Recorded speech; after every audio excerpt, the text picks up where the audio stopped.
Bună, dragii mei!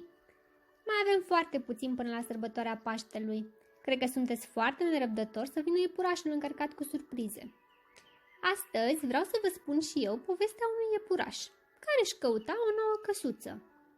Povestea se numește Căsuța iepurașului. Este primăvară. Gâze, păsări, animale, toate se bucură împreună. Întreaga natură s-a trezit la viață.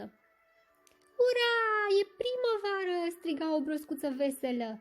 Ce bine, se bucura și cârtița. Cip-cirip, cip-cirip! Primăvara a sosit, cânta o pasăre de pe ramura unui copac. Într-o zi, un iepuraș se plimba pe drum căutându-și o căsuță, sub un copac, pe o creangă, sub o piatră, oriunde. Unde și-ar putea găsi el oare o casă? Bună ziua!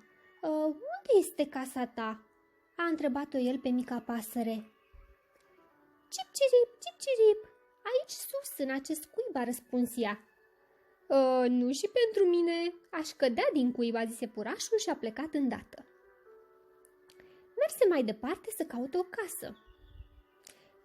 Bună ziua! Unde este casa ta?" a întrebat-o el pe broscuță. Aici, jos în mlaștină, a răspuns aceasta. Nu și pentru mine, în mlaștină sigur m-aș înneca. Și iepurașul a plecat mai departe. Deodată s-a întâlnit și cu serioasa cârtiță. Bună ziua! Unde este casa ta? Eu locuiesc aici sub pământ, în tunel. Pot să vin și eu cu tine?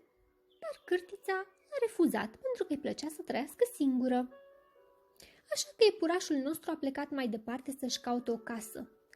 Oriunde ar fi fost ea, sub o piatră, sub un copac. Dar unde și-ar putea el găsi o căsuță? Iepurașul nostru merse, până când s-a întâlnit cu un alt iepuraș. Hei, bună! Unde este căsuța ta? L-a întrebat curios. Sub această piatră, sub acest copac, în pământ, în vizuină. Aici este casa mea, așa cum trăiesc toți iepurașii. Pot să stau și eu cu tine? A întrebat atunci iepurașul. Sigur, răspunse noul său prieten. Mi-ar plăcea să locuim împreună. Atunci iepurașul a intrat în vizuină și, de atunci, aceasta a fost noua lui căsuță, alături de noul său prieten. Sper că v-a plăcut povestea iepurașului și sper să fiți cuminți să-l așteptați pe iepuraș. Vă pup, dragii mei!